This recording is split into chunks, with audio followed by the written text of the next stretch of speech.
China manja మీద already మా తరపు నుంచి ఇది కొరడా కూడా చేయడం జరుగుతుంది. సో, కొన్ని మన దగ్గర కేసెస్ కూడా ఆల్రెడీ అయినాయి. సో, చైనా మాంజా సంబంధించి ఏవైతే సప్లయర్స్ ఉన్నారో, లేకపోతే అంటే పెద్ద డీలర్స్ కావచ్చు, లేకపోతే చిన్న షాప్స్ కావచ్చు. ఎక్కడ కూడా అది పెట్టకూడదు. చైనా మాంజా అమ్మకూడదు. It is totally banned as per law. And China manja వల్ల ఎంత అది ఎన్వైరన్మెంట్‌కి ఎంత నష్టం జరుగుతుంది మీరందరికీ తెలుసు. మనకు పిట్టలు ఏవైతే ఉన్నాయో వాటికి హాని జరుగుతుంది. చాలా వరకు పిట్టలు చనిపోతాయి. అండ్ కొన్ని కొన్ని సందర్భాల్లో ఇన్‌ఫాక్ట్ హ్యూమన్ లైఫ్స్ కూడా లాస్ అయ్యాయి ఇంతకుముందు. బైక్ మీద వెళ్ళేటప్పుడు ఆయనకి సడెన్‌గా అది కనపడకుండా అది చైనా మాంజా డైరెక్ట్‌గా గొంతు మీద వచ్చేసి ఇది గొంతు కూడా కోసుకోవడం అట్లా అయింది.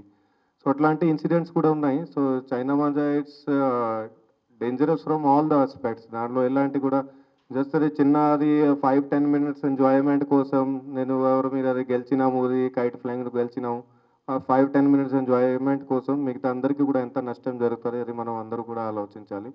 సో, అందుకని చైనా మాంజా కూడా వాడకుండా నార్మల్ ఏదైతే ఉంటారో మాంజా అది వాడండి అందరూ కూడా. అండ్ మంచిగా అది ఎంజాయ్ చేసుకోండి. బట్ రెస్పాన్సిబిలిటీ తోటి ఎంజాయ్ చేసుకోండి అందరూ.